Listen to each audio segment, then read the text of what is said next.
वसुदेवसुतं देवं कंसचाणूरमर्दनं देवकी परमानन्दं कृष्णो वन्दे जगद्गुरुम्।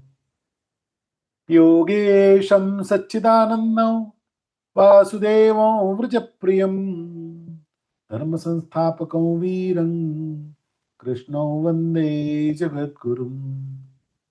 श्री गुरु चरण कमलेभ्यो नमः। भगवान की अतिशय मंगलमय कृपा से हम सब लोगों का ऐसा सद्भाग्य जागृत हुआ है जो हम लोग अपने इस मानव जीवन को सफल करने के लिए, सार्थक करने के लिए भगवत गीता के अध्ययन में, स्वाध्याय में, चिंतन में, मनन में, उसके सूत्रों को समझने में प्रवृत्त हो गए। चलते चलते पंचम अध्याय पर हम पहुंच गए। कर्म संन्यास योग इसका नाम। जितना जितना आगे बढ़ते जा रहे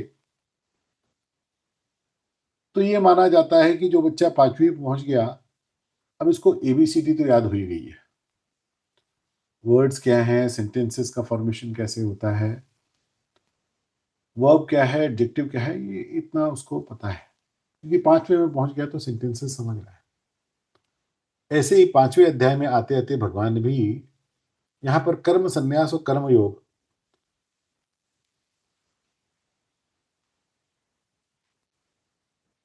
इनका विस्तार करते। अर्जुन ने पूछा है कि आप कर्मों से के संन्यास की और कर्म योग की प्रशंसा करते। अर्जुन की मनस्थिति वही है, वो किसी भी प्रकार से भागना चाहता है। तीसरा अध्याय कर्मयोग में अर्जुन ने कहा कि मुझे क्यों भयंकर कर्म में लगाते हैं। चौथे अध्याय में भगवान ने अर्जुन को कर्मयोग के तत्व की बात बतलाई। समझने की बात यह भी होगी, कई लोगों को हम में से प्रश्न होगा कि कर्मयोग, ज्ञान कर्म संन्यास योग और कर्म संन्यास योग, इन तीनों में अंतर क्या है। थोड़ा समझना भी चाहिए।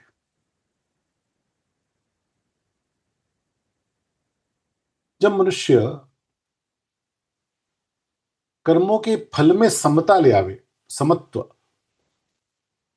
और उसके द्वारा होने वाले सब कर्म सर्वभूति तेरता ये हो जावे, तो ये दो बातें कर्मयोग की है। मैं कर्म करूं, उसका जो भी फल मिले उसमें मैं सम रहूं। ज्ञान कर्म संन्यास योग, अब यहां पे ज्ञान कर्म ये सांख्य क्या पर्यायवाची है।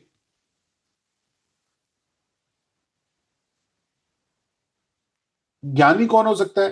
कोई त्यागी भी हो सकता है, गृहस्थी भी हो सकता है, सभी निर्गुण मार्गी, अद्वैत मार्गी, सभी सन्यासी हो सकते हैं। कोई एक ही प्रकार का सन्यासी ज्ञानी होगा ऐसी बात नहीं है। जिसने भी तत्व से वो बातों को जानना सीख लिया वो ज्ञान कर्म संन्यास योग हो गया। कर्म संन्यास क्या है, ये शब्द एक और आया, भगवान ने इसके लिए एक और अध्याय कहा। वेद व्यास भगवान ने इस अध्याय का नाम कर्म संन्यास कहा। कर्म संन्यास का अर्थ हुआ कर्तापन का त्याग। मैं कर ही नहीं रहा हूं, I am not the doer. जैसे कोई व्यक्ति रात्रि काल में रोज दूध पीता हो, सोते समय कई लोगों को दूध लेने की आदत होती है।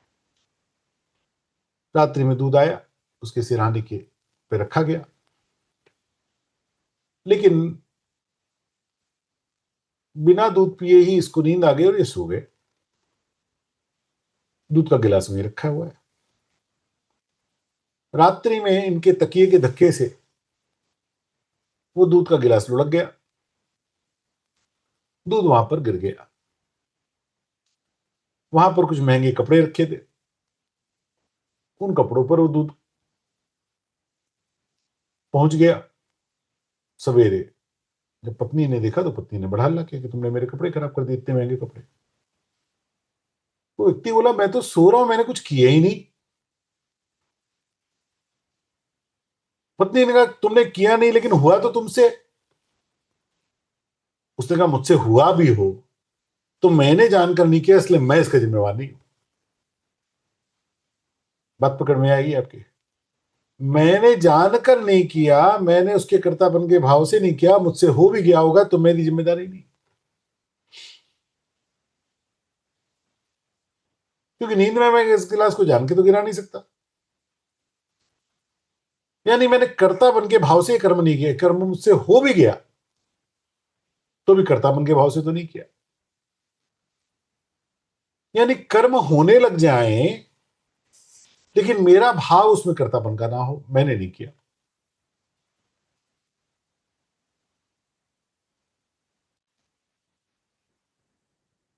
हम जल पीते, प्यास लगी मैंने जल पिया। हम अपने को कर्ता मानते हैं कि मुझे प्यास लगी थी, मैंने आज पानी पिया। लेकिन जो कर्म सन्यासी होगा वो विचार ऐसा नहीं करेगा। उसका विचार ऐसा होगा कि शरीर में द्रव्य की कमी हुई, शरीर ने उसका संकेत किया, बुद्धि ने प्यास लगी है ऐसा विचार दिया, और पानी पी लिया गया। मैंने कुछ नहीं किया, मैंने कर्ता माना तो मैंने पानी पिया। शरीर को प्यास लगी, शरीर ने पानी पिया, इसमें मैंने क्या किया? कर्तापन को हटाते ही ये कर्म संन्यास हो गया। पानी पिया, पानी पीकर शीतल जल था, बड़ा आनंद हुआ, कर्म फल में फंस गए। पानी सादा था कि ठंडा था कि मीठा था कि खारा था, इन सब स्थितियों में सम रह जाना ये कर्मयोग हो गया। पानी अनुकूल था तो भी, नहीं अनुकूल था तो भी, उन दोनों स्थिति में सम रहना ये कर्मयोग। फल में कर्तापन का त्याग, मेरी बोली, कर्म में कर्तापन का त्याग ये कर्म संन्यास, और फल में समबुद्धि ये कर्मयोग।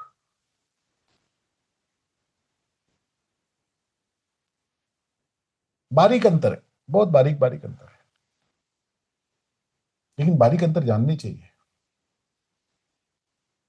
छोटे बालक को पूछा जाए कि हाउस क्या होता है, होम क्या होता है, विला क्या होता है, फ्लैट क्या होता है, अपार्टमेंट क्या होता है, पेंट हाउस क्या होता है, ओके, अगर वो पूछे तो पिताजी कह रहे घर ही होता है, कुछ ज्यादा नहीं। लेकिन जब हम आयु में बड़े हो जाते हैं, अनुभव प्राप्त करने लगते हैं, तो अलग अलग बातों के लिए अलग अलग शब्दों का उपयोग करते हैं। किराए के घर में रहते तो हाउस है, अपना घर ले लिया तो होम हो गया।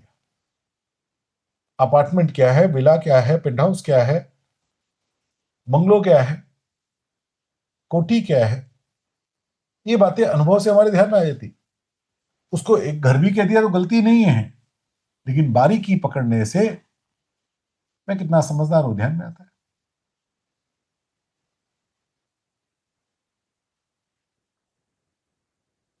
अर्जुन ने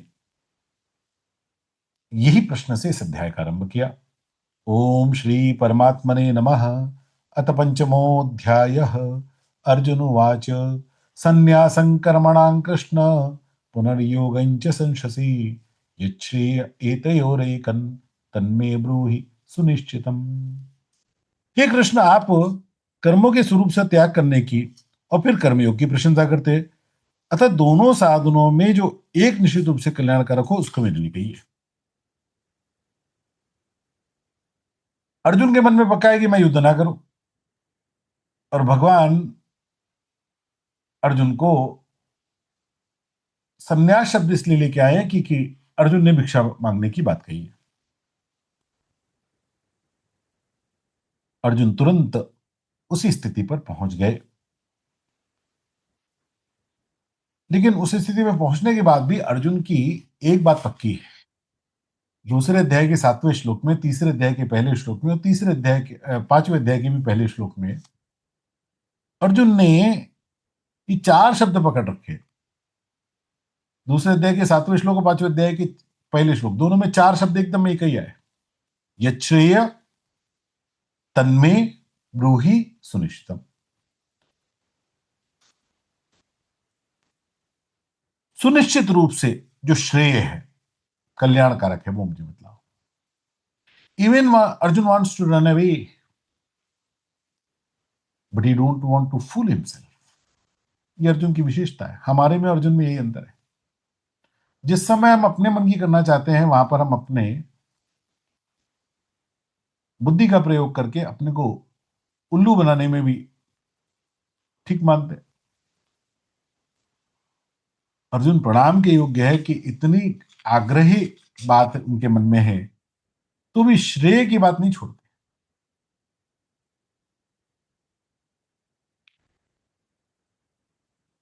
भगवान प्रसन्न हुए, अर्जुन ठीक है,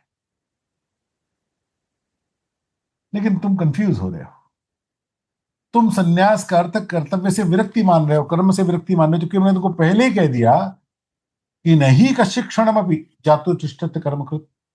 एक क्षण भी बिना कर्म किए तो तुम रह नहीं सकते। इसलिए कर्म संन्यास का अर्थ कर्मों से विरत होना नहीं है। तुम्हारी दृष्टि भी वहीं पे अटकी हुई है। तो भगवान उत्तर देते हैं। श्री भगवान उवाच संन्यासः कर्मयोगश्च निःश्रेयस्करा विभौ तयोस्तु कर्म संन्यासात् कर्मयोगो विशिष्यते। अर्जुन, संन्यास और कर्मयोग दोनों ही कल्याण करने वाले हैं, परंतु उन दोनों में भी कर्म संन्यास योग से कर्म योग श्रेष्ठ है।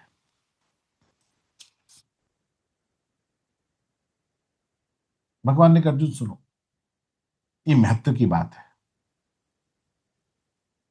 अगर तुम कर्म संन्यास और कर्म योग में पूछोगे तो मैं कहूंगा कर्म योग ज्यादा सुगम है। मैं अपने को करता ही ना मानूं, ये कर्म संन्यास, और मैं कर्म करूंगा, फल जैसा भी होगा उसमें अपनी बुद्धि को सम रखने का प्रयास करूंगा, ये कर्मयोग। दोनों में सुगम क्या है बताइए? भगवान ने एकदम स्पष्ट बात है। दोनों बातों में कर्मयोग सरल भी है, सुगम भी है और शक्य भी है। ज्ञेय सनित्य सन्यासी क्यों ना द्वेष्टि न कांक्षति निर्द्वंद्वो हि महाबाहो सुखम बंधात प्रमुच्यते। हे महाबाहो, जो मनुष्य न द्वेष्टि न कांक्षति, स नित्य सन्यासी, जो न किसी से द्वेष करता है न किसी से आकांक्षा करता है, वह कर्मयोगी सदा सन्यासी समझने योग्य है। क्योंकि निर्द्वंद्व सुखम बंधात प्रमुच्यते, द्वंद्वों से रहित मनुष्य सुखपूर्वक संसार बंधन से मुक्त हो जाता है। अर्जुन, कर्मयोगी तो सन्यासी ही है, जो ना किसी से द्वेष करे ना किसी से आकांक्षा करे। काम करने में अट्रैक्शन और ना करने में अट्रैक्शन, दोनों में से कुछ भी है तो कर्म संन्यास नहीं है। ध्यान रखो, मैं ये नहीं करूंगा, मैं चाय नहीं पीऊंगा। नियम लेने पड़ते हैं। हम लोग आरंभ के साधक है तो हम लोगों को ये ऐसे नियम लेने ही पड़ते हैं। मैं मिठाई नहीं खाऊंगा, मैं इतने ही वस्तु खाऊंगा, मैं ऐसे खाऊंगा, मैं बिना स्नान के भोजन नहीं करूंगा, मेरे बिना पूजा के, मेरे पाठ के बिना ऐसा नहीं करूंगा। ये करना ही पड़ता है। लेकिन जब तक ये करना पड़ रहा है तब तक कर्म संन्यास नहीं है। ध्यान रखिए, कर्म करने में रुचि और कर्म ना करने में रुचि, दोनों रुचियों को समाप्त करना है। कर्म ना करने की रुचि हो गई तो गड़बड़ हो गया, तो कर्म संन्यास ही नहीं। फिर करता तो है, मैं ये नहीं खाऊंगा, ये निश्चय करने वाला कौन है? करता हो गया कि नहीं हो गया?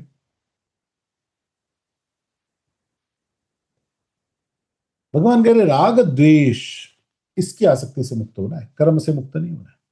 कर्म के प्रति जो राग है और कर्म के प्रति जो द्वेष है, उससे मुक्त होना है। परिणाम एक सा है,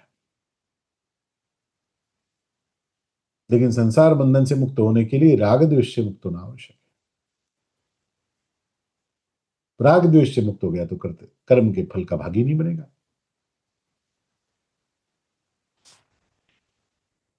और ये करने से वो संसार बंधन से मुक्त हो जाए। सांख्य योग पृथक बाला प्रवदन्ति न पंडिताः एकमप्यास्थितः सम्यग् उभयोर्विन्दते फलम्। सांख्य योग पृथक बालाः, अर्जुन, बालाः, बाल बुद्धि, जिनको भी अकल कम है,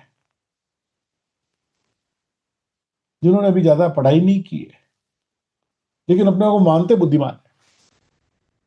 पूज्य स्वामी जी उनके लिए शब्द प्रयोग करते, पढ़े लिखे गंवार, जिनकी अभी ज्ञान अल्प है। बालाह शब्द इस्तेमाल किया भगवान ने। बालाह का अर्थ बाल बुद्धि। ना समझी, ना समझ लोग सांख्य योग और कर्मयोग को अलग अलग फल वाले कहते हैं, लेकिन ना पंडिताह एकमपि, लेकिन पंडित जन इन दोनों में एक भी साधन को अच्छी तरह से स्थित मनुष्य दोनों के फल रूप परमात्मा को प्राप्त कर लेता है। ऋषिकेश जाना है, गाड़ी से जाएंगे या ट्रेन से जाएंगे, ऋषिकेश थोड़ी अलग अलग होता है। ऋषिकेश तो एक ही है। फल की दृष्टि एक है, इसलिए अलग अलग भी नहीं है। तुम्हें जो रुचि हो कर लो। चावल खाने से भी पेट भर जाएगा, रोटी खाने से भी पेट भर जाएगा। जिसको जिस चीज में सरलता हो, जो उपलब्ध हो, वो कर लेना चाहिए।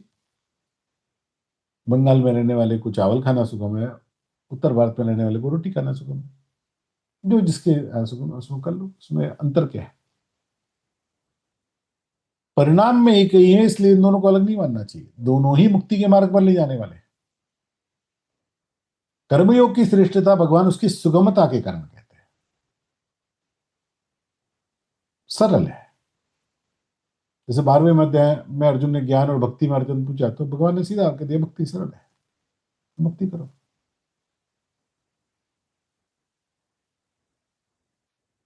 बिना अक्षरों का ज्ञान हुए कोई शब्द नहीं बना सकता, बिना शब्दों के ज्ञान की कोई वाक्य नहीं बना सकता। अब कोई पूछे कि अक्षर ज्ञान आवश्यक है कि वाक्य रचना आवश्यक है, अरे दोनों ही बात आवश्यक है। हम किस स्तर पर है उससे वो बात होगी। कर्मयोग में स्थिति हो गई तब जाके कर्म संन्यास की स्थिति बन सकती है। जब तक कर्मयोग नहीं, फल में समता की बुद्धि नहीं, तब तक तो कर्तापन के त्याग की बात कोई कल्पना ही नहीं कर सकता। मुझे फल अनुकूल मिले या प्रतिकूल, दोनों में जब तक मेरी बुद्धि सम नहीं होती तब तक कर्तापन के त्याग संभव ही नहीं। इसलिए कर्म योग से कर्म संन्यास एडवांस है, आगे है। मैं करता हूं ही नहीं, मैंने किया ही नहीं, शरीर को प्यास लगी, शरीर ने पानी पी लिया। जब कई बार खुजली हुई, मैंने खुजा लिया, मुझे पता भी नहीं था मैंने खुजा लिया। सारे कर्म उसी भावना से होने लग जाए।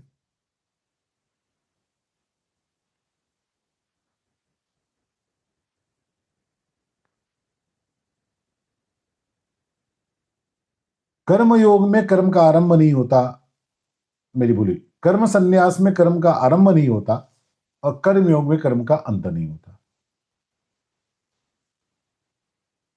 बस हो रहा है, मुझे उसके फल से मतलब नहीं।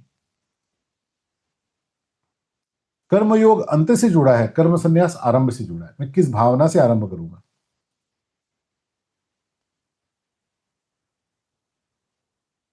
गहरी बातें हैं। मैं भी बाल ज्ञानी हूं, बाला बुद्धि हूं, जितनी समझ में आती उतनी समझाता हूं।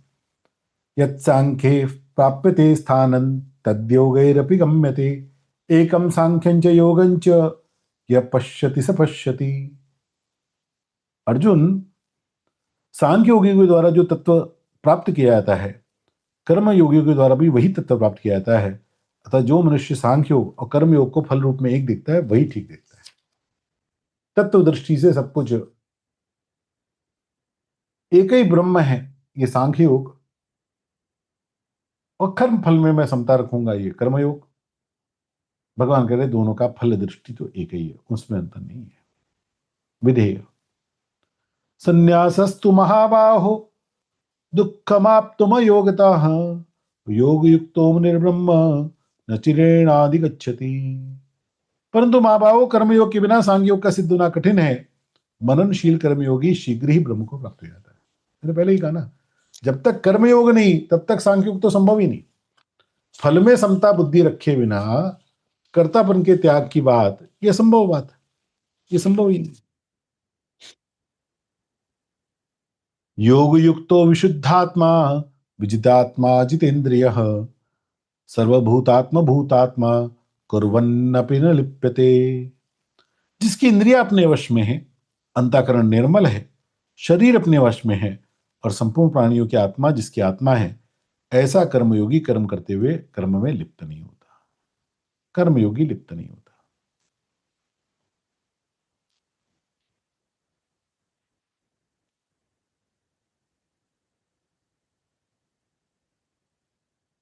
अंतःकरण जिसका निर्मल है और इंद्रिया जिसकी वश में है, विजित आत्मा, शरीर अपना वश में है और सभी मेरे ही तो हैं।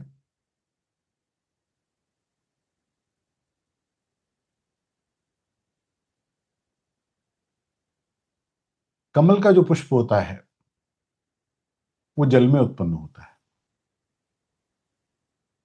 लेकिन जल में उत्पन्न होने के बाद भी पूरे जीवन भर जल का स्पर्श नहीं करता।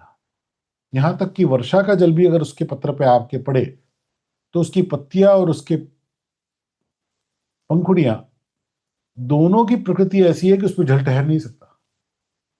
जल में उत्पन्न होता है लेकिन जल को स्पर्श नहीं करता, पूरे जीवन भर ऊपर ही रहेगा उससे। और इसलिए जहां भी परमात्मा को उपमा है वो कमल से दी गई। कमल की उत्पत्ति जल से हुई ना, तो एक और मजे की बात, कमल के जो पर्यायवाची होते हैं, जल के जो पर्यायवाची होते हैं, उसमें जा लगा देने से कमल का पर्यायवाची होता है। वारी, नीर, तोय, अंब, अपंक, ये मान लीजिए जल के पर्यायवाची है। अब इसमें जा लगा दिया, वारिज, नीरज, तोयज, अंबुज, पंकज, ये कमल के पर्यायवाची हो गए। भगवान को जितने भी अंग की उपमाओं, कमल नयन, पद पंकज, कर कमल, सब जगह पर कमल की उपमा दी जाती है। जो जल में रहो तो ऐसे रहो, जो जल में कमल का फूल रहे। जग में रहो तो ऐसे रहो, जो जल में कमल का फूल रहे।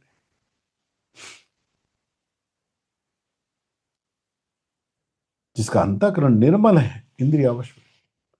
सीता स्वयंवर के समय जब भगवान राम ने पुष्प वाटिका में पहली बार जानकी जी के दर्शन किए, तो ऐसी अद्भुत, मर्यादा पुरुषोत्तम ऐसे ही थोड़ी भगवान है। रात्रि काल में लक्ष्मण जी से बड़ी चिंता मग्न होकर भगवान बोले, लक्ष्मण, मुझे बड़ी चिंता हो रही है। मोहि अतिशय प्रतीति मन केरी, जही सपने हूं पर नारी न हेरी। अरे बार बार आज मुझे जानकी जी याद आ रही है। मैंने सपने में भी कभी परनारी का चिंतन नहीं किया है।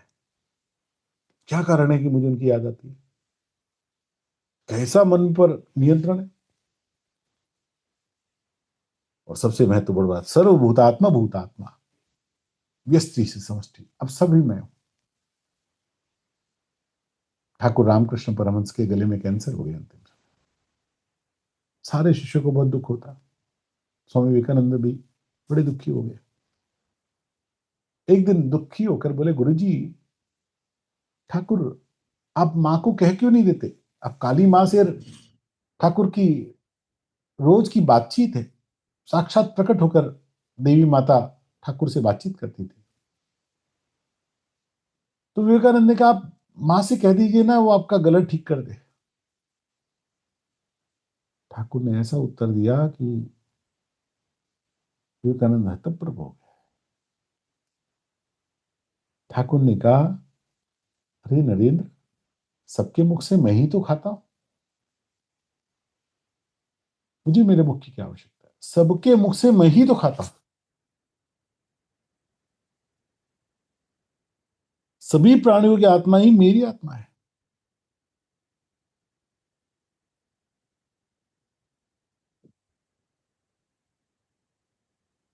ये अद्भुत स्थिति है। ये चारों जिसके क्रम हो गए, योग युक्तो विशुद्धात्मा जितेंद्रिय विजितात्मा और सर्वभूतात्म भूतात्मा, वो फिर 8वें और 9वें श्लोक की स्थिति में पहुंचता है। भगवद गीता में उच्चारण की दृष्टि से सबसे कठिन श्लोक ये माने जाते हैं, अर्थ की दृष्टि से भी बड़े गूढ़ है। कल्पन विसृजन गृहणन नुन्मिषन निमिषन्नपि इंद्रियाणि इंद्रियार्थेषु वर्तन्त इति धारयन्।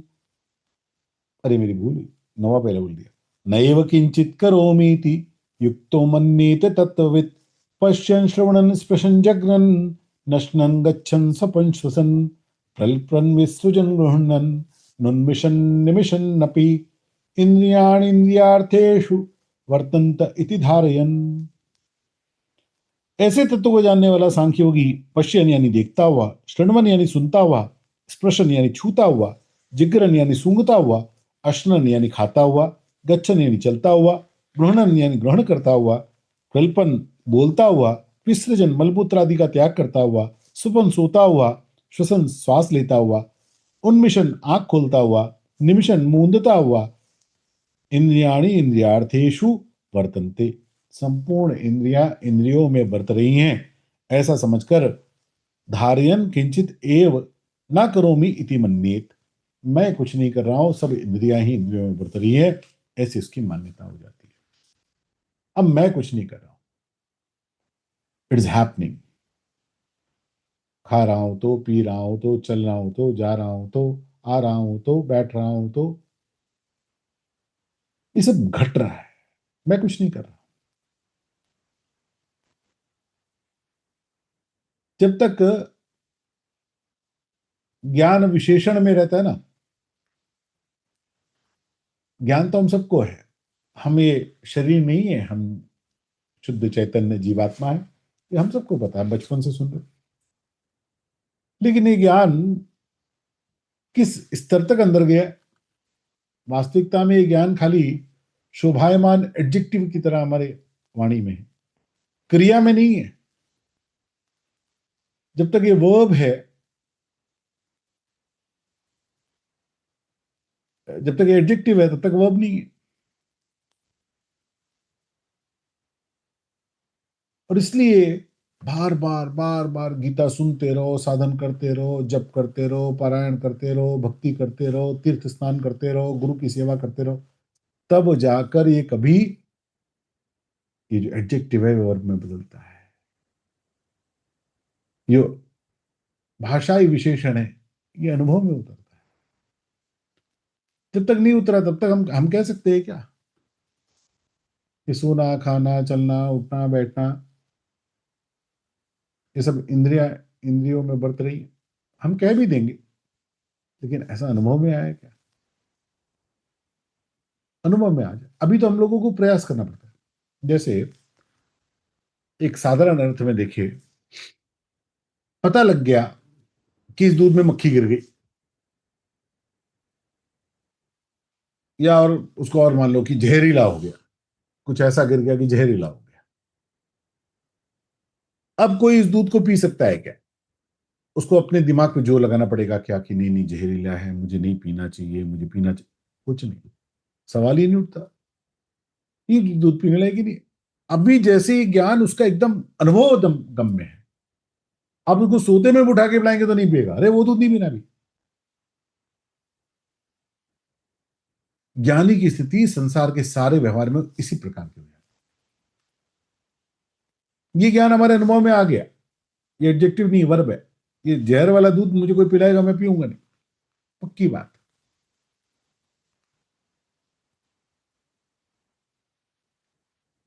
ज्ञानी को सारा संसार इसी प्रकार दिखने लग जाता है। ब्रह्मण्याधाय कर्माणि संगं त्यक्त्वा करोति यः लिप्यतेन स पापेन पद्मपत्रमिवाम्भसा।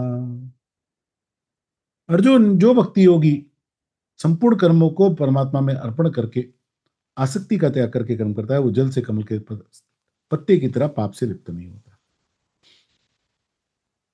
भगवान के रस सुनो, थोड़ा अर्जुन को कठिन लग रहा है, क्योंकि अर्जुन बिना रिस्पॉन्ड के भगवान की ओर देख रहे, और जब देख रहे तो भगवान को लगा कि ज्यादा हो रहा है, उसको समझ में नहीं आ रही बात। तो भगवान थोड़ा नरम पड़े कि इसको थोड़ा भक्ति मार्ग दे देता हूँ। तो भगवान एकदम आ गए, यह कर्माणि ब्रह्मणि आधाय, छोड़ो ये सब झंझट। तुम यदि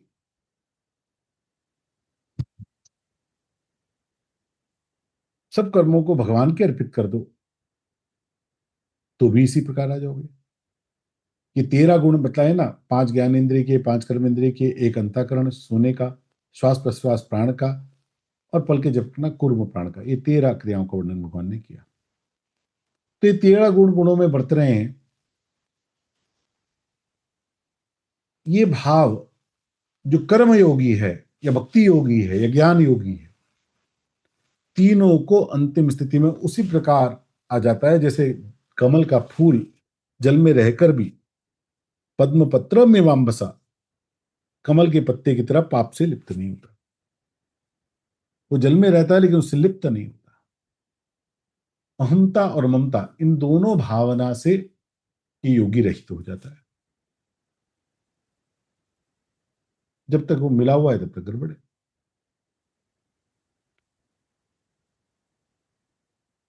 कायेन मनसा बुद्धिया केवलैरिन्द्रियैरपि योगिनः कर्म कुर्वन्ति संगं त्यक्त्वा आत्मशुद्धये। कर्मयोगी आसक्ति का त्याग करके केवल ममता रहित इंद्रिया, शरीर, मन और बुद्धि के द्वारा अंतःकरण की शुद्धि के लिए कर्म करते हैं। उसको सारे कर्म इसलिए करने हैं कि मेरा कर्तव्य है, मैं इसलिए करता रहूंगा, और अगर मैं अपने कर्तव्य कर्म का पालन ठीक से करता रहूंगा तो मेरा अंतःकरण शुद्ध रहेगा, उसमें बेईमानी नहीं होगी। मैंने कर्तव्य नहीं किया तो अंतःकरण बिगड़ेगा ना, मैंने बेईमानी की। जो मुझे नहीं करना था वो किया, जो करना था वो नहीं किया, तो मन बिगड़ेगा, अंतःकरण बिगड़ेगा। और इसलिए अंतःकरण की शुद्धि के लिए कर्म करना, यही उसका पर्पज हो जाता है। आत्मशुद्ध है, जो सुख दुख प्रारब्ध का भोगना है वो भोग कर भी मैं निर्मल हो जाऊं, ये उसका प्रयोजन हो जाता है। युक्त कर्म फलं त्यक्त्वा शांति मापनोति नैष्ठकीम अयुक्त काम कारेण फले सक्तो निबध्यते। कर्मयोगी कर्म फल का त्याग करके नैष्ठ की शांति को प्राप्त होता है, परंतु सकाम मनुष्य कामना के कारण फल में आसक्त होकर बंधता है। भगवान कह रहे शांति का उपाय कर्मयोगी के पास है। सुख में हमने कल भी चर्चा की थी, सुख में शांति ढूंढने वाले को शांति कभी नहीं मिलती। मेरे घर में एसी लग जाए तो मुझे शांति हो जाएगी, मेरा मकान बड़ा हो जाए तो मुझे शांति हो जाएगी, गाड़ी मिल जाए तो शांति हो जाएगी, मोबाइल का ये वाला मॉडल मिल जाए तो शांति हो जाएगी, पत्नी ऐसी हो, बच्चे ऐसे हो। ऐसी कल्पना में पूरा जीवन सब लोग बिताते कि नहीं बिताते हैं? सभी लोग, हमारे आसपास और हम स्वयं, इसी प्रकार की कल्पनाओं में कि ऐसा हो जाएगा तो शांति मिल जाएगी, पूरा जीवन ढूंढते रहते उस शांति को। लेकिन सुख के उन साधनों में शांति कभी मिलती नहीं, क्योंकि भगवान कह रहे हैं सकाम मनुष्य कामना के कारण फल में आसक्त होकर उनसे बंधता जाता है, और बंधने से शांति नहीं मिल सकती। शांति मिलेगी मुक्ति से, और मुक्ति मिलेगी कर्म फल का त्याग करके सकाम की बजाय निष्काम कर्म करने में। जो कर्म योगी है वो शांति को भोगता है, और सकाम भोगी फल में आसक्त होकर बार बार दुख और सुख रूपी कर्म में, फल में बंधकर इस संसार को भोगता है। कर्म फल की चर्चा हमने पहले की है। एक त्वरित फल, एक क्रियमाण फल। क्रियमाण में दृष्ट अदृष्ट, दृष्ट फल अदृष्ट फल, जो उसमें इस जीवन में प्राप्त होना है, इस मनुष्य जन्म में प्राप्त होना है, इस जीव जन्म में प्राप्त होना है, वो हो गया प्रारब्ध। इन सब में आसक्त होकर इन सब के द्वारा आसक्ति के कारण वो इन कर्मों में वास करता रहता है। सर्वकर्माणि मनसा संन्यासस्ते सुखम वशी नवद्वारे पुरे देहि नैव कुर्वन्न कारयन्।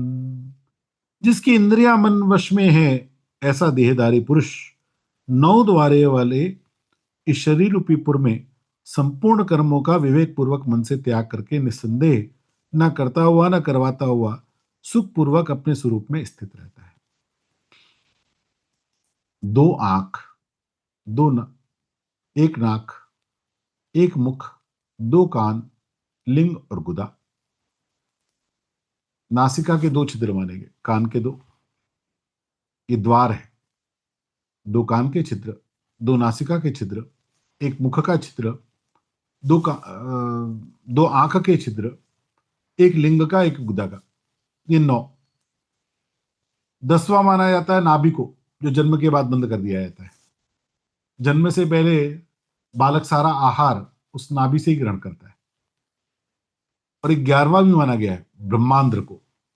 योगी लोग यहीं से प्राण को छोड़ते हैं। हमारे यहाँ शमशान में कपाल क्रिया करने का विचार, अभी परंपरा भी कुछ बन जाती है अच्छी। ऐसा माना जाता है कि अगर किसी के प्राण ब्रह्मांड में अटक गए होंगे तो बेटा कपाल फोड़ देगा तो निकल जाएंगे। अब ब्रह्मांड में प्राण ये कोई सामान्य लोगों के थोड़ी अटक सकते हैं, तो योगियों के अटकते हैं, लेकिन कपाल तो सबका ही फोड़ा जाता है। कि नौ द्वारे वाले शरीर में संपूर्ण कर्मों का मन से त्याग करके निस्संदेह ना करता हुआ ना करवाता हुआ अपने स्वरूप में स्थित रहता है। अगेन, कर्मों का त्याग नहीं, कर्मों में आसक्ति का त्याग। कर्मों में आसक्ति और कर्मों के फल में आसक्ति, कर्तापन के भाव से आसक्ति से त्याग और कर्म के फल में समता, उसमें कोई आसक्ति बुद्धि नहीं। ना कर्तृत्व न कर्माणि लोकस्य सृति प्रभु ना कर्म फल संयोगम स्वभावस्तु प्रवर्तते। परमेश्वर मनुष्यों के ना कर्तापन की, ना कर्मों की और ना कर्मफल के साथ संयोग की रचना करते हैं, किंतु स्वभाव ही बरत रहा है। भगवान कह रहे अर्जुन, भगवान तो लोकस्य ना कर्तृत्व ना कर्माणि ना कर्मफल संयोगम सृजति। भगवान ना मनुष्य के कर्तापन की रचना करते हैं, ना कर्मों की रचना करते हैं, ना कर्मफल की संयोग की रचना करते हैं। सब कुछ स्वभाव ही स्वभाव में बरत रहा है। एक बार एक बहुत बड़ी इंडस्ट्री के मालिक अपनी फैक्ट्री में पधारे। फैक्ट्री में पधारे तो सब स्टाफ उनसे मिलने लगा। अचानक एक एम्प्लॉय उनके पास आया। उनका, सेठ जी आप फैक्ट्री के मालिक हैं? उन्होंने कहा। उनका, मेरे पिछले महीने की जो तनख्वाह मिली उसके हिसाब में कुछ फर्क है। मैंने कहा अच्छा, तो आप मुझे देख के बताइए कि कैसे ये गलती हुई। मालिक ने कहा, मैं इस फैक्ट्री का मालिक जरूर हूं, लेकिन तुम्हारी जो पिछले महीने की काम करने की तनख्वाह है वो मैंने नहीं जोड़ी है। क्यों? आप तो मालिक है। मैं मालिक जरूर हूं, सारी व्यवस्था का निर्माण मैंने किया, लेकिन सारी बातें व्यवस्था से अपने आप हो रही, मैं नहीं करता हूं। तो फिर कौन करता है? अरे भाई, हमारे अकाउंट सिस्टम है, बायोमेट्रिक सिस्टम है। बायोमेट्रिक पे आप अंगूठा लगाते हैं, कंप्यूटर में रिकॉर्ड होता है, फिर वो एक जो एचआर मैनेजर है वो उसके सब कैलकुलेशन करता है, तो वो सब लोग करते हैं, मैं नहीं करता हूं। यानी एक सिस्टम जनरेटेड है, उस सिस्टम से ये सारी चीज प्रोड्यूस हो रही है, मेरे द्वारा ही वो सिस्टम निर्माण किया गया, लेकिन मैं उस सिस्टम का करता नहीं हूं। परमात्मा के द्वारा ही सारे सिस्टम की रचना है, लेकिन परमात्मा कहते हैं कि मैं किसी बात का करता नहीं। I am not the doer. मैं कुछ भी करता नहीं, मैं किसी भी कर्म का फल का हेतु नहीं, न कर्म का न उसके फल का। ना दत्ते कस्य चित पापन न चैव सुकृतं विभुः अज्ञानेनावृतं ज्ञानं तेन मुह्यन्ति जन्तवः। अर्जुन, सर्वव्यापी परमात्मा ना किसी के पाप कर्म को और ना किसी के शुभ कर्म को ग्रहण करता है, किंतु अज्ञान से ज्ञान ढका हुआ है, उसी से सब जीव मोहित हो रहे हैं। 16वां भी देख लेते हैं, फिर उसका एक साथ अर्थ करेंगे। ज्ञानेन तु तदज्ञानै येन येषान्नाशितमात्मनः तेषामादित्यवज्ञानम् प्रकाशति तत्परम।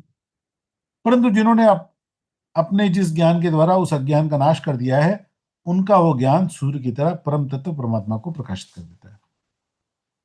भगवान न कर्म करने में सम्मिलित है, न करवाने में।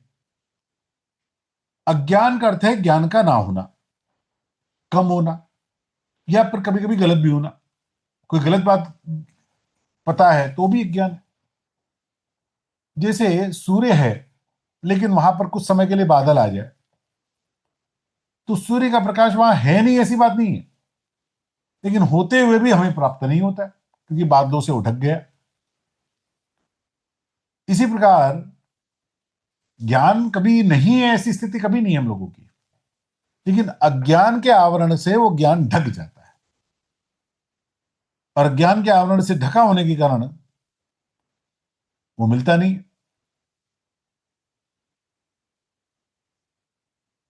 वेदांत में गुरु के द्वारा शिष्य को ज्ञान नहीं दिया था, गुरु के द्वारा शिष्य के अज्ञान का निवारण किया जाता है। ज्ञान तो तुम्हें प्राप्त ही है, अज्ञान का निवारण कर दिया तो ज्ञान की स्थिति अपने आप ही होगी। वास्तविकता में जो गलत मान्यताएं हैं वो छोड़नी होती। जैसे सत्य भाषण नहीं किया था, असत्य भाषण ना करें तो जो बोलेंगे वो सत्य ही होगा। सत्य भाषण करने की आवश्यकता थोड़ी है, सच बोलने की क्या आवश्यकता है। झूठ नहीं बोलना, तो सत्य अपने आप हो गया। अज्ञान नहीं है तो ज्ञान अपने आप हो गया। और इसका विस्तार तो बहुत किया जा सकता है, लेकिन अभी घड़ी देखता हूं तो फिर समय नहीं, आगे चलते हैं। तद्बुद्धयस्तदात्मानस्तन्निष्ठास्तत्परायणाः गच्छन्त पुनरावृत्तिं ज्ञान निर्धूत कल्मषाः। जिनका मन तदाकार हो रहा है, जिनकी बुद्धि तदाकार हो रही है, जिनकी स्थिति परमात्म तत्व में है, ऐसे परमात्म पारायण साधक के द्वारा ज्ञान से पाप रहित होकर आप पुनरावृत्ति परम गति को प्राप्त होते हैं। मन और बुद्धि दोनों ही भगवान में लग गई, उसकी निष्ठा परमात्मा में स्थिर हो जाती है। तद्बुद्धया तदात्माना तन्निष्ठा तत्परायणा, ये चार के क्रम। जिसकी बुद्धि, जिसका मन, जिसकी निष्ठा उसमें परायण हो गई, वो कैसा होगा? अकल्मषा, दोष रहित, स्पॉटलेस।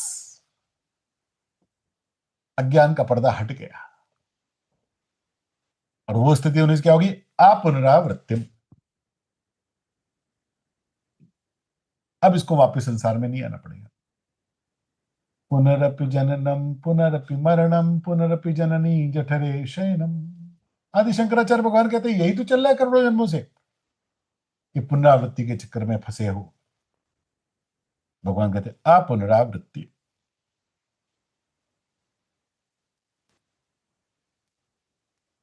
जिसकी मन, बुद्धि, निष्ठा परमात्मा में परायण हो गई। बड़ा सुंदर श्लोक है। विद्या विनय संपन्ने ब्राह्मणे कविहस्तिनी शुनिचय वशपाके च पंडिता समदर्शिना। ज्ञानी महापुरुष विद्या विनय युक्त ब्राह्मण में, चांडाल में, गाय में, हाथी में, कुत्ते में भी समरूप परमात्मा को देखने वाले होते हैं। अब इस श्लोक को भी थोड़ा समझना चाहिए, वरना भूल हो जाती है। लोगों को ऐसा लगता है कि कुत्ते, भगवान ने कह दिया कि कुत्ते में, चांडाल में, ब्राह्मण में, ज्ञानी महापुरुष में, गाय में, हाथी में, सब में परमात्मा को देखो, तो इसका मतलब अब किसी में कोई अंतर नहीं। समदर्शन और समवर्तन दो अलग शब्द हैं, ध्यान रखिए। सब में परमात्मा तत्व का दर्शन करना, यह समदर्शन है, लेकिन सबके साथ व्यवहार एक जैसा नहीं हो सकता। अपने शरीर का हम समदर्शन करते हैं कि नहीं करते? बोलिए। मेरे लिए मेरा पैर जितना महत्वपूर्ण है, उतना ही मेरा हाथ महत्वपूर्ण है। मेरा मुख जितना महत्वपूर्ण है, उतना ही मेरे पेट भी मेरे लिए महत्वपूर्ण है। लेकिन मैं चलते समय पैरों का उपयोग करूंगा, हाथों का उपयोग नहीं करूंगा। मुख से नहीं चलूंगा, पेट से नहीं चलूंगा, पैरों से चलूंगा।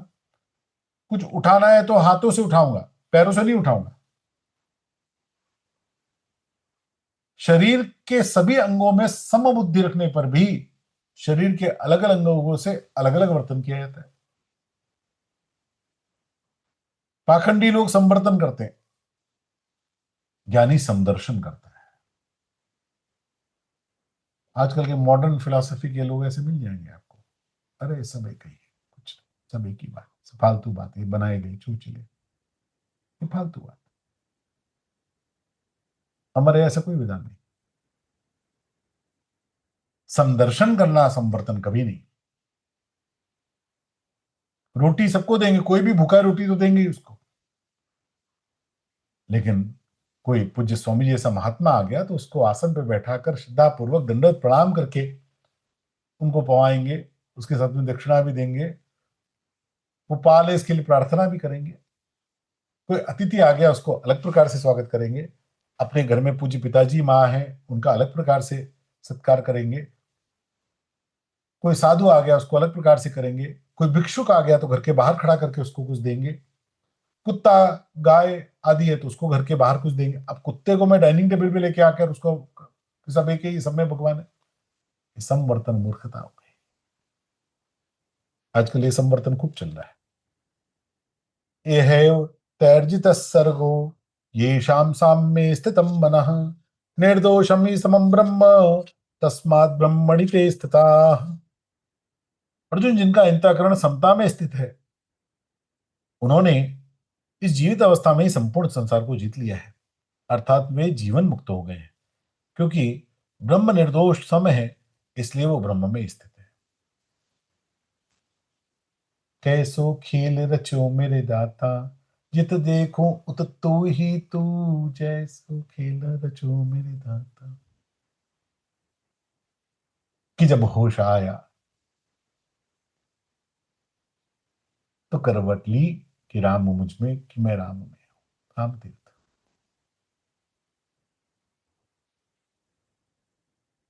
ये जीवन मुक्त महात्मा, महापुरुषों में जीवन मुक्त महात्मा बहुत से मिलते हैं। मरने के बाद मोक्ष मिलेगा ऐसी बात नहीं। इस शरीर में रहते रहते ही जीवन मुक्त हो गए।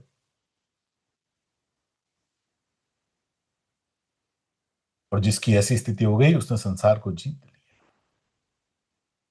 एवं सर्गः जितः, वो संसार को जीत लेता है, इस जीवन में ही जीत लेता है। जिसमें कामना का भाव हो गया वही स्वाधीन है, ध्यान रखिए। जिसमें कामना है वो तो परतंत्र है, वो अपने मन की, अपनी कामनाओं की गुलामी करता है। हम सब लोग पूरे जीवन भर क्या कहते हैं? मेरा मन कर रहा है मैं खाऊंगा, मेरा मन कर रहा है मैं जाऊंगा, मेरा मन बिल्कुल नहीं ऐसा कर रहा करने का तो मैं बिल्कुल नहीं करूंगा। हम अपने मन के परतंत्र हैं। मन मेरा है कि मैं मन का, तो हम कहेंगे मन मेरा। मन मेरा है तो मुझे उसकी माननी चाहिए कि मैं उसकी मानूं?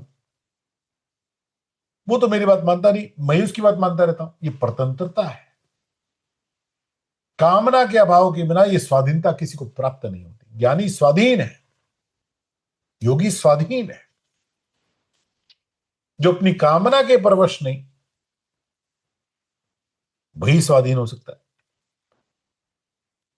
और वही जीता, वही तो जीता। बाकी तो हारे हुए, अपने मन से, अपनी कामनाओं से हम लोग हारे हुए पूरे जीवन भर, उसी में तो अटके। ना प्रहर्षेत प्रियम प्राप्य नो द्विजेत प्राप्य चा प्रियम स्थिर बुद्धिर सम्मूढ़ो ब्रह्मविद ब्रह्मणि स्थिता। जो प्रिय को प्राप्त होकर हर्षित ना हो और अप्रिय को प्राप्त होकर उद्विग्न ना हो, वो स्थिर बुद्धि वाला, मूर्ता रहित ज्ञानी, ब्रह्म को जानने वाला ब्रह्म में स्थित है। योगी के लक्षण बतलाए भगवान ने। दूसरे अध्याय के 56वें श्लोक में भी भगवान ने यही लक्षण होता है। दुखेशु दिग्मना सुखेशु स्पृहा। वही बात यहां पर फिर से कह दी।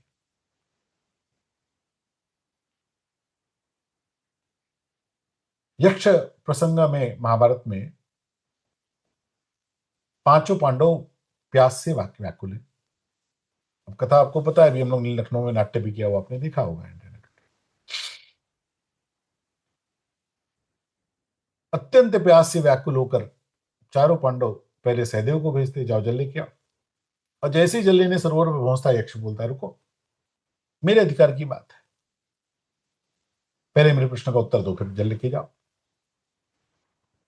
सहदेव बात का अनसुना करता है, क्योंकि उद्विग्न है मन, प्यास लगी है, बस यही बात लगी हुई।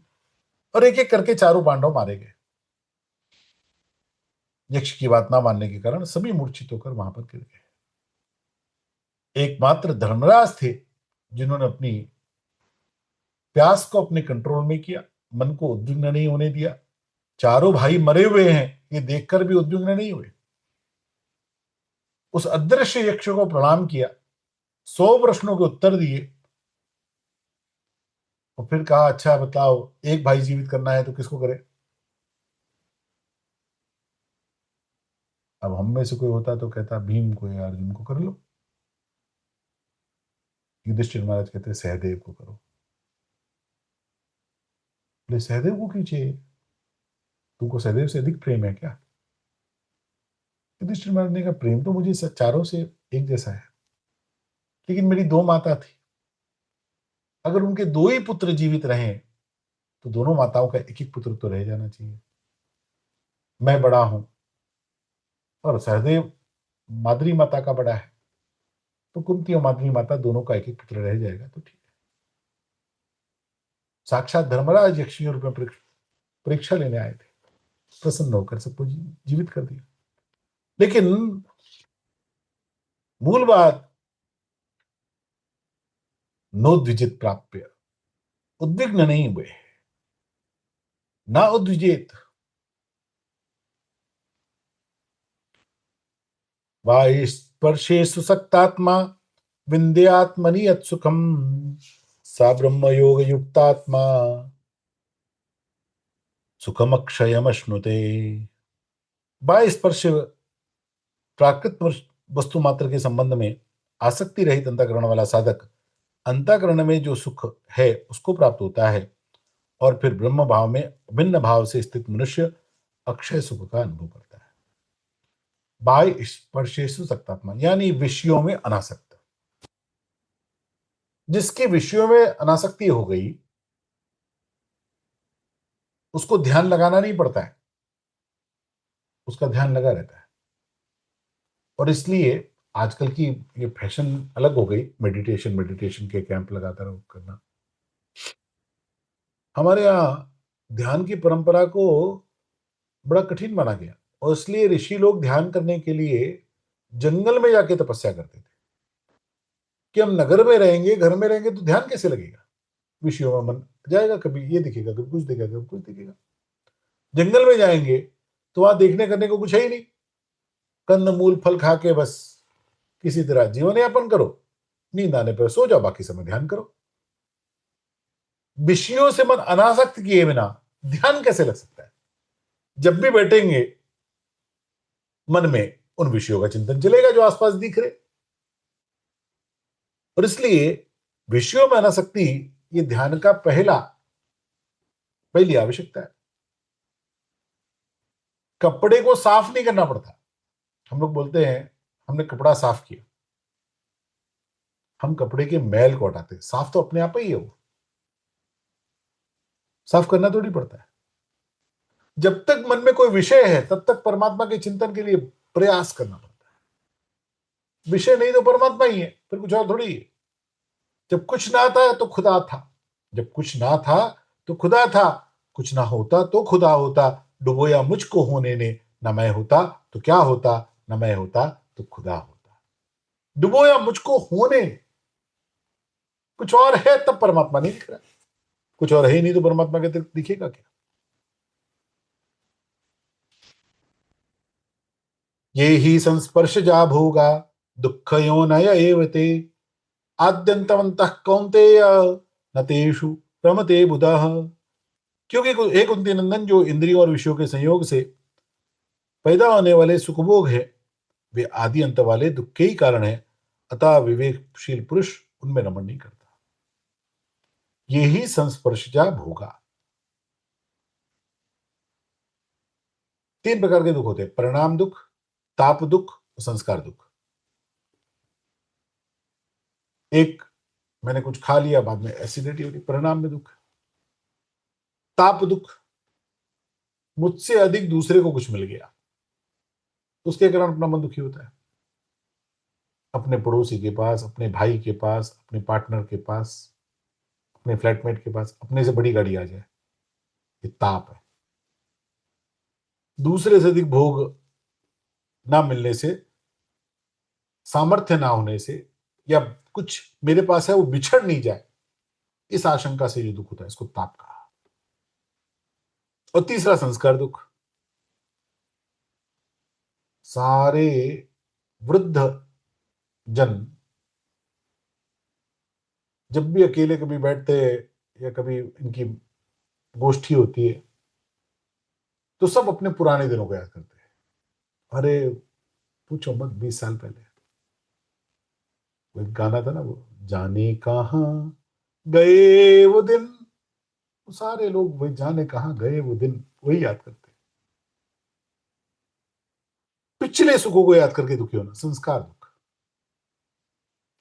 विवेकी इन तीनों कारणों को सोचकर इनमें रमता नहीं।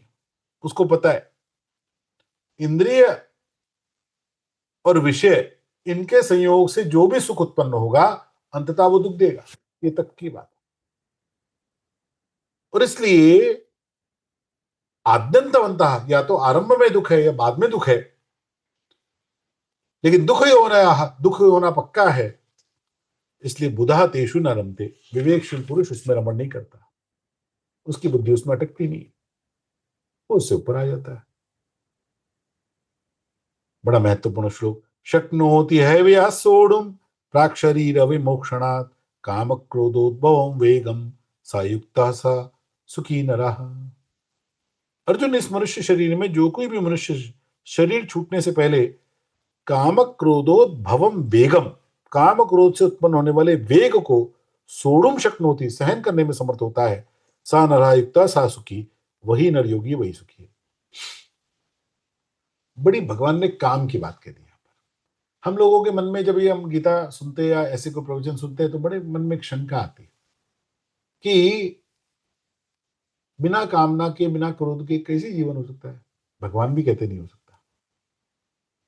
भगवान कह रहे कामना में प्रॉब्लम नहीं है, क्रोध में भी प्रॉब्लम नहीं है, इसके वेग में प्रॉब्लम है। क्रोध के वेग की बात आपने दूसरे अध्याय में सुनी। जब क्रोध का वेग आता है तो पहले स्मृति वंशात बुद्धिनाशात, बुद्धिनाशात प्रणश्यति, तो एक कलम बतलाया भगवान ने। क्रोध के वेग से स्मृति का नाश होता है, बुद्धि का नाश होता है, विवेक का नाश होता है, सबका नाश होता है। नारद जी की प्रसंग आता है,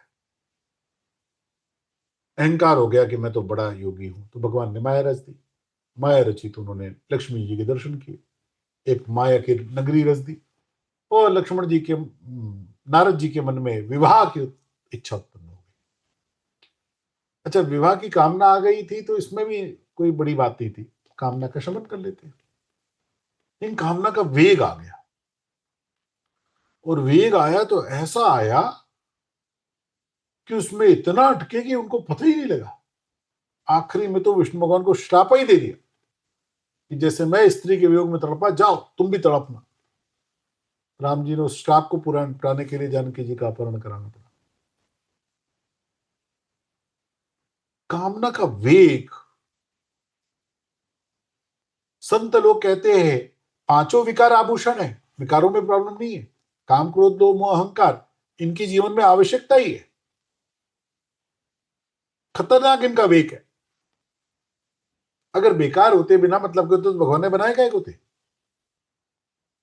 इनकी आवश्यकता से इनका उपयोग करना वो आभूषण कृत है।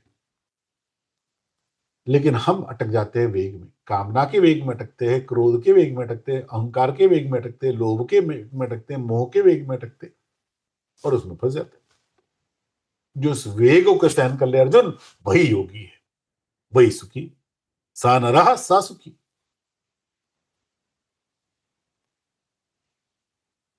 लभन्ते ब्रह्म निर्वाणम ऋषिया क्षीण कल्मषाः छिन्नद्वैधायतात्मानस सर्वभूत हिते रताः।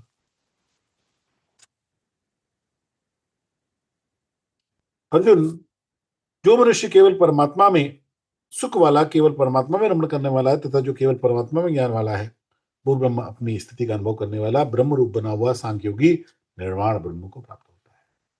वो शांत होकर पर ब्रह्म को प्राप्त करता है।